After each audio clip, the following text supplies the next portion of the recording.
Los bandidos de Río Frío. Segunda parte. Capítulo 31. El día de la boda. Mientras el platero se da trazas a reunir dinero suficiente, escribe a la moreliana invitándola para que viniese a ver unas alhajas nuevas que había recibido de París. Él las había montado con las mejores piedras robadas, y Relumbrón trabajaba día y noche para dar una organización segura y perfecta a los diversos proyectos que habían presentado al examen y deliberación de su compadre. Tenemos sobrado tiempo para hacer un viaje a las haciendas del Saus y enterarnos de los acontecimientos que siguieron al frustrado enlace de Mariana con el marqués de Vallalegre. Acabó de sacar el conde su espada cuando Mariana respondió no a la segunda pregunta que le hizo el obispo. ¿Quiso acabar de matar a su hija, ya caída y exánime como estaba, o solo fue una amenaza colérica, sugerida por su repentina y enérgica resolución? ¿Quién sabe? La sorpresa de todos los que estaban cerca del altar, al escuchar el no sonoro y firme, que repercutió en las bóvedas de la capilla, fue tal que no se exageraría si se asegurase que todos perdieron por un momento el uso de la razón. Pero sea lo que fuere, cuando la multitud curiosa que se oprimía y juntaba estrechamente, pecho con pecho y cabeza con cabeza, y no despegaba los ojos de los principales personajes, vio que el conde había puesto la mano en el pomo de la espada, lanzó un grito de horror que se propagó hasta la puerta, y de allí al atrio y a la calzada, donde esperaban la salida de los novios, los muchos que no pudieron penetrar a la capilla. El conde, por una de sus excentricidades, había determinado que tanto él como Vallalegre fuesen a la ceremonia vestidos con el uniforme de capitanes del ejército español, y por otra inconveniencia mayor, el conde ciñó su larga espada de taza y cruz, mientras el marqués solo portaba un espadín corto de parada. Pero el conde estaba en su casa, y cualesquiera que fuesen sus caprichos, nadie se atrevía a hacerle la menor observación. Al ademán agresivo del conde se interpuso el obispo, cubriendo con su cuerpo a Mariana, a riesgo de ser traspasado de parte a parte. En nombre de Dios, señor conde, conténgase y no cometa un horrible crimen. El conde, ciego de furor, tenía convulsivamente la mitad de la espada fuera de la vaina y buscaba con los ojos inyectados en sangre a su hija, entre las vestiduras moradas, blancas y oro que había revestido el prelado para dar mayor brillo a la solemnidad. El marqués de Vallalegre, vuelto en sí del aturdimiento que le causó la escena, que a pesar de todo esperaba, se puso en pie, sacó su espadín y, encarándose con el conde, gritó: «Eso no, conde, eso no. Jamás permitiré que, a pesar de la afrenta que acabo de recibir, asesine usted a su hija en mi presencia. Atrás, o le paso de parte a parte con mi espada». Al mismo tiempo, Juan, desprendiéndose de la mano del practicante que lo sujetaba, sacó el puñal y levantó el brazo para hundir el arma traidora en las espaldas del conde. Pero el practicante dio un salto, se echó con todo su peso sobre Juan para desviarlo, y el puñal hirió el espacio, pasando a 2 líneas del hombro del conde.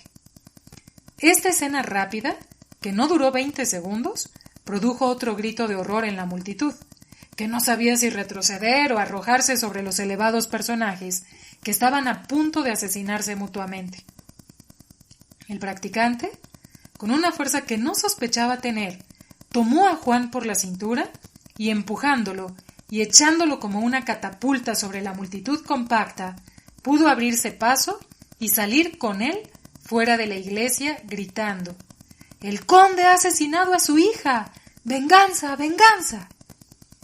Los gritos del practicante, que encontró una buena oportunidad para saciar su encono contra los ricos y contra los títulos de Castilla, se reprodujeron y ocasionaron una reacción repentina en aquella gente sumisa y respetuosa que inclinaba la cabeza y casi se arrodillaba cuando veían pasar al conde en su caballo o en su carruaje, tirado siempre por 4 mulas casi cerreras. Todo lo que el conde era temido, pero detestado por su aspecto arrogante y despreciativo, su hija era amada y respetada de la gente que estaba al servicio de la hacienda y de la que habitaba los ranchos y aldeas cercanas. El tiempo que le dejaban libre sus enfermedades y sus hondos pesares, los empleaba Mariana en visitar a los que se hallaban enfermos, en platicar con las ancianas, en hacer cuantos beneficios podía a los peones y sirvientes y aun a los que no lo eran, y como la veían tan hermosa, tan buena, tan majestuosa, a la vez que tan dulce y tan amable, la consideraban más bien como una santa a quien el conde, lejos de adorar, se empeñaba en martirizar y hacerle la vida dura y difícil. No sabían lo que realmente pasaba en el interior de la casa de la hacienda, pero los pesares de Mariana se revelaban en sus ojos tristes y en su melancólica sonrisa. Don Remigio contribuía a desarrollar los instintos caritativos de la condesita y le daba cuanto dinero le pedía, sin que por esto el conde hiciese observación ninguna, cuando de tiempo en tiempo pasaba sus ojos por las cuentas y hablaba de negocios con él.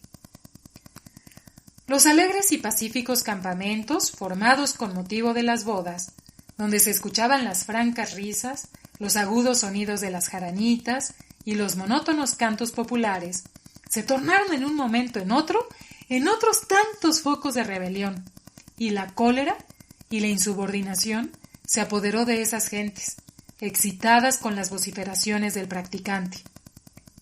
Este se aprovechó de la confusión y del desorden, y acompañado siempre de Juan, que se dejaba conducir como un niño, se dirigió a las caballerizas.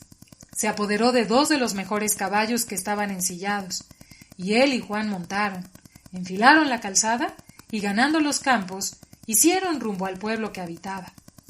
Juan, vuelto en sí de esa visión terrible que había pasado ante sus ojos en la capilla, y sin darse cuenta de si realmente Mariana había sido asesinada y él había matado al conde, quiso retroceder y arrendó su caballo para volver a la hacienda, pero su amigo el practicante lo contuvo y, adivinando sus pensamientos, le dijo: «No intentes regresar a la hacienda, piensa en tu padre, que es el mejor de todos los hombres. Nada tenemos que hacer ya. La condesita vive, no se ha casado con el marqués y te ama, y ese amor le dará fuerzas y vida, la volverás a ver. Si no me apodero con todas mis fuerzas de tu brazo, que parecía de fierro, habrías matado al conde, y eso habría sido la ruina y la desgracia eterna de don Remigio. El marqués y el conde se las avendrán, y la multitud, cansada del despotismo del amo, se vengará mejor que tú de él, y salvará a la hija de las garras de ese tigre. Tu padre está allí, y modificará como quiera los acontecimientos. Vámonos, sigamos nuestro camino para mi pueblo». Dominado Juan por este razonamiento, se dejó conducir, y azotando ligeramente a los caballos, marcharon primero a galope, y después al tranco, para dar lugar a llegar entre 2 luces al pueblo, y no llamar la atención ni estar expuestos a las preguntas de los amigos y conocidos. El practicante, en todo el camino, trató de consolar a su amigo, de abrir su corazón a la esperanza y de apagar en su cerebro el volcán ardiente que por un momento lo había convertido en un loco furioso. Al día siguiente de la llegada al pueblo, y alojado y todavía medio oculto en la casa del practicante, Juan cayó en un delirio nervioso que le duró 4 días, pero curado y más tranquilo, tomó la resolución de buscar a Vaninelli para definir de una manera u otra su situación y presentarse después resueltamente a pedir al conde la mano de su hija, caso de que los acontecimientos que pasasen en la hacienda se lo permitiesen.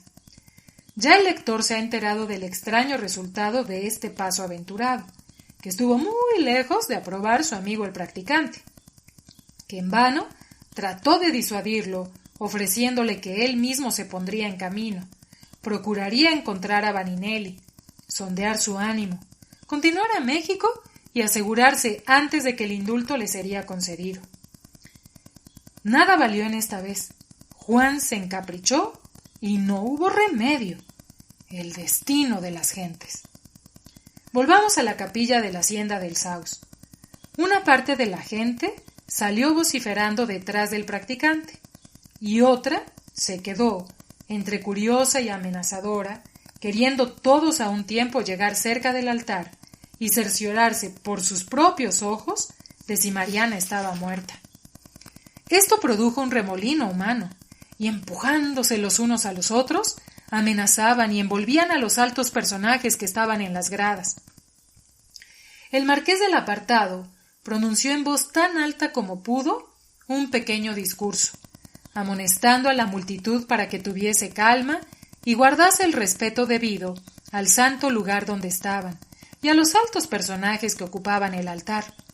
Pero no fue escuchado, y su voz débil y opaca, a pesar de lo que se esforzaba, se perdió en el confuso murmullo de la gente que a cada momento se acercaba más. La madrina, que por primera vez visitaba la hacienda y no tenía la más remota sospecha de lo que iba a pasar, quedó aterrada y muda cuando oyó pronunciar el no a la condesita y vio sacar la espada al airado conde. Pero pasado ese momento y dirigiendo la vista a donde estaban el obispo y Mariana, a quien creyó muerta, comenzó a llorar y a lamentarse de una manera estrepitosa, por más que quería contenerse, y que se tapaba la boca con su pañuelo.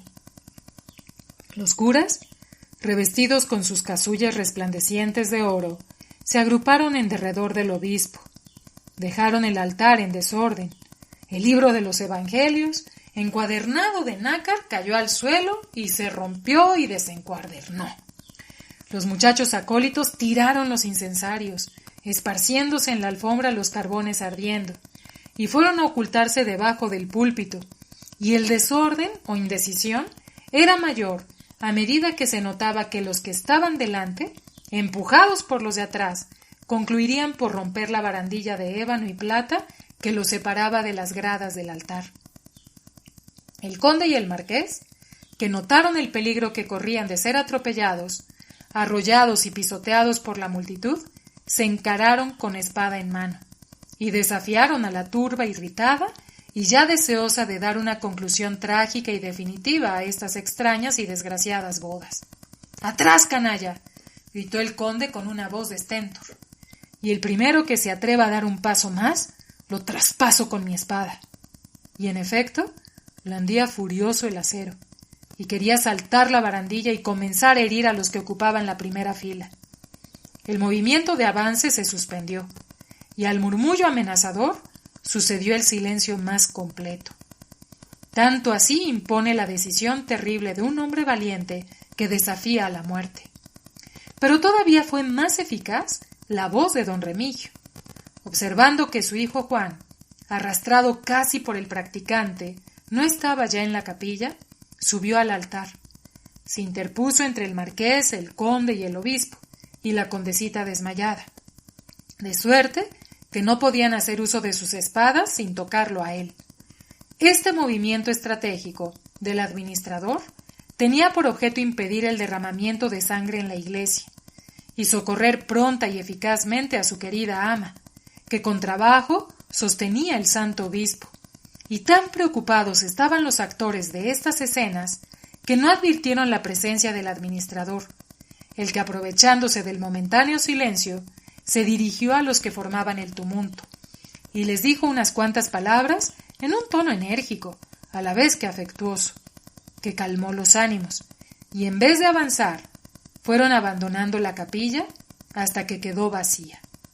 Entonces él mismo cerró la puerta, se dirigió al altar, tomó en sus brazos a Mariana, y era lo que más importaba, y la condujo por la sacristía, que se comunicaba con la casa hasta su alcoba, depositándola en su lecho, y regresó a la capilla. Sin oponerse los altos personajes a lo que hizo don Remigio, quedaron en silencio, y en la actitud que estaban, esperando sin duda ser guiados por el que había tenido la influencia necesaria para contener el desorden. —Señor conde —dijo respetuosamente don Remigio—, Le ruego a Usía que pase a su habitación.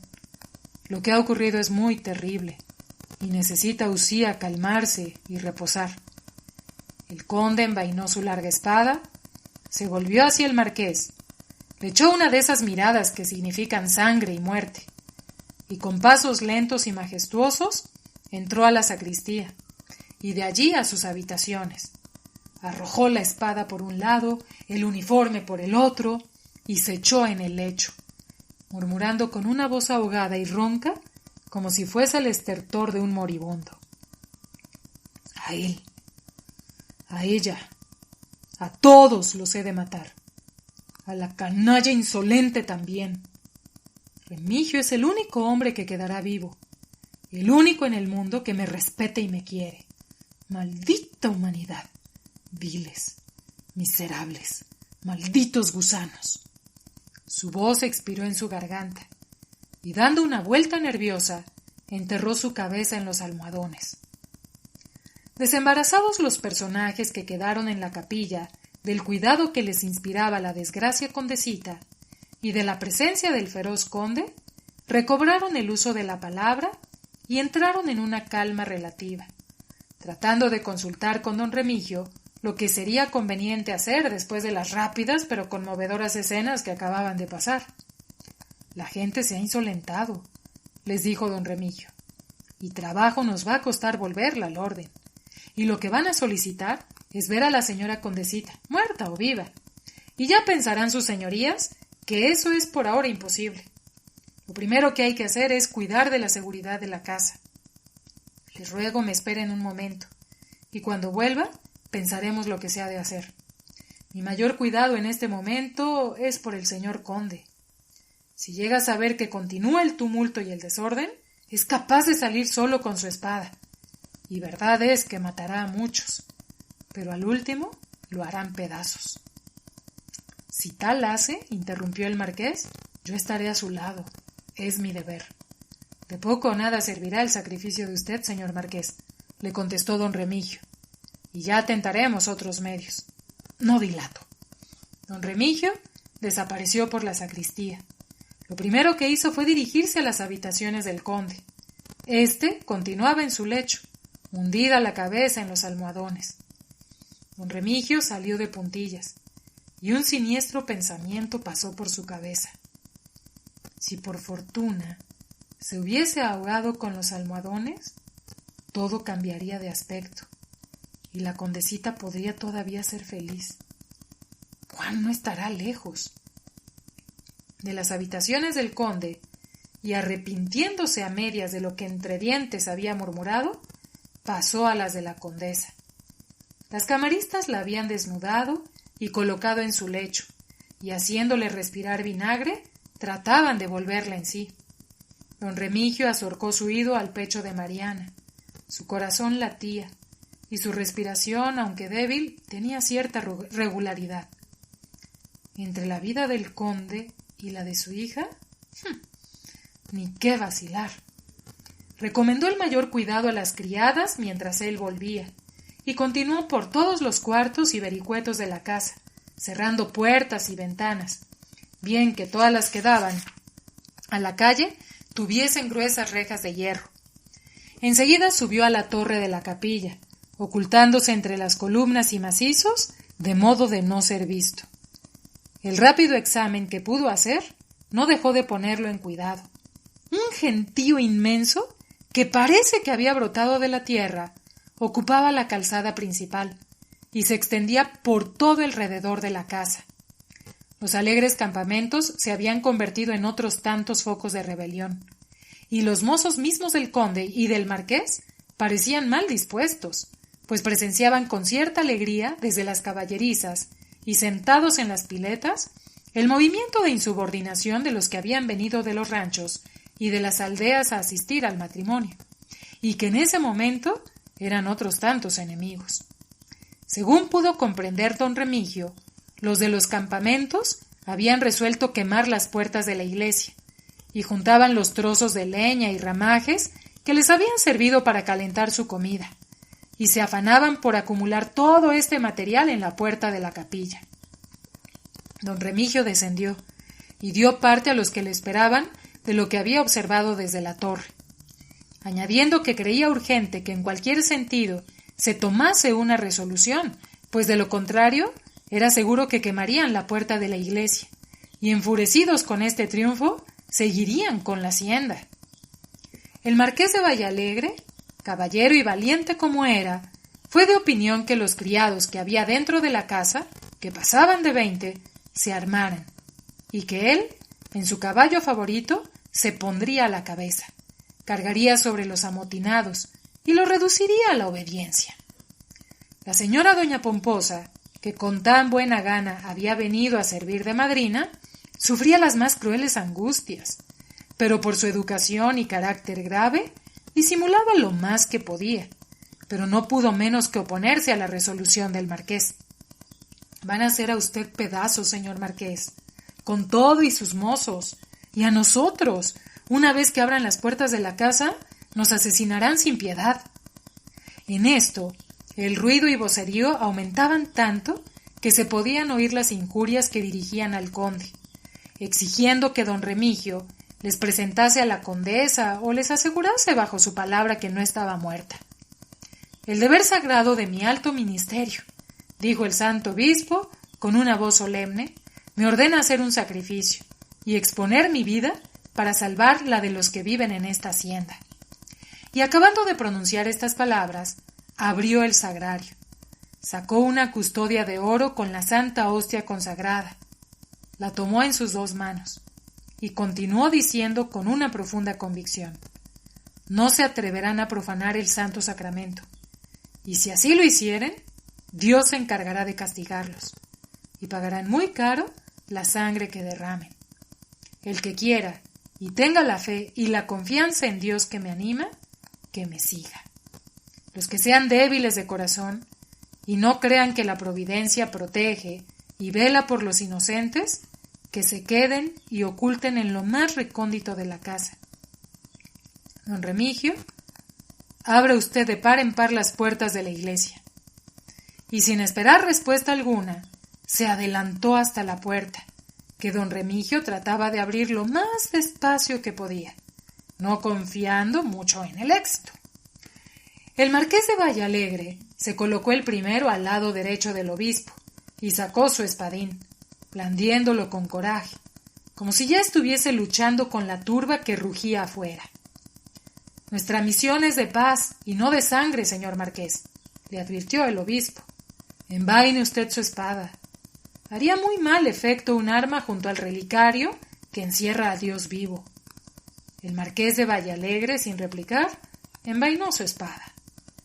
El marqués del apartado, sereno y perfectamente tranquilo, como si nada grave hubiese pasado, se colocó al lado izquierdo del obispo, saludándolo dignamente con la cabeza, como aprobando la resolución que había tomado, y le dijo: «Señor obispo, es usted un digno prelado que honra a la iglesia mexicana. Aquí me tiene usted a su lado». Doña Pomposa, con más entereza y resolución de la que puede suponerse en una mujer, se colocó detrás del prelado, y los curas, temblando dentro de sus casullas doradas, la siguieron sin poder pronunciar una palabra. Tal era el pánico que les había sobrecogido desde que comenzaron, y se sucedieron rápidamente las escenas que hemos tratado de referir. Don Remigio se decidió, abrió las puertas de par en par, y fue el primero que salió al atrio. El obispo alzó la custodia de oro, y bendijo con ella a la multitud turbulenta y gritona, diciendo en voz alta, perceptible y solemne: «La paz sea con vosotros, hijos míos. Os bendigo en nombre del Padre, del Hijo y del Espíritu Santo. Y esta santa bendición alcanzará a vuestros hijos». Como si un profeta de otros tiempos hubiese hablado, un silencio profundo sucedió al clamoreo insano. Parecía que hasta los animales que lo acompañaban con su desacorde ruido sintieron la influencia de la pacífica exhortación del venerable obispo. Las gentes, que estaban cerca y lo escucharon sin perder una palabra, cayeron de rodillas, y las que estaban más lejos, con solo ver la custodia de oro con que los bendecía el obispo, hicieron lo mismo. El pueblo estaba ya dominado, y la batalla ganada, sin necesidad de la tizona del conde, que permanecía en su lecho como un insensato, ni del espadín del marqués de Vallalegre. La improvisada procesión se abrió paso entre la multitud compacta y ya respetuosa. El obispo repetía sus exhortaciones de paz, bendecía de nuevo con la custodia, y don Remigio les aseguraba enseguida que la condesita no había muerto, que lo que tenía era un pasajero desmayo, pero luego que se repusiera, saldría al balcón y saludaría a sus queridos labradores en señal de gratitud por el interés que tomaban por ella. Así, el santo obispo, triunfante, lleno de gozo y dando fervientes gracias al Todopoderoso, recorrió los campamentos, y cuando regresó a la iglesia, la gente había vuelto a la calma más completa. Los unos tornaron a sentarse con los suyos en los campamentos, a comentar los sucesos a su manera y a consumir el resto de las provisiones. Los otros ganaban lentamente las calzadas, dirigiéndose a su pueblo. Cuando vino la noche, llena de sombras y de siniestras nubes, la soledad y el silencio más profundo reinaban en la hacienda del Saus. En la capilla oscura, el obispo, los marqueses, los curas, doña Pomposa y don Remigio caían también de rodillas ante la custodia de oro colocada en el altar. Daban gracias a Dios por haberlos salvado del inminente peligro que corrieron, y le rogaban con las lágrimas en los ojos se apiadara de la desgraciada condesita.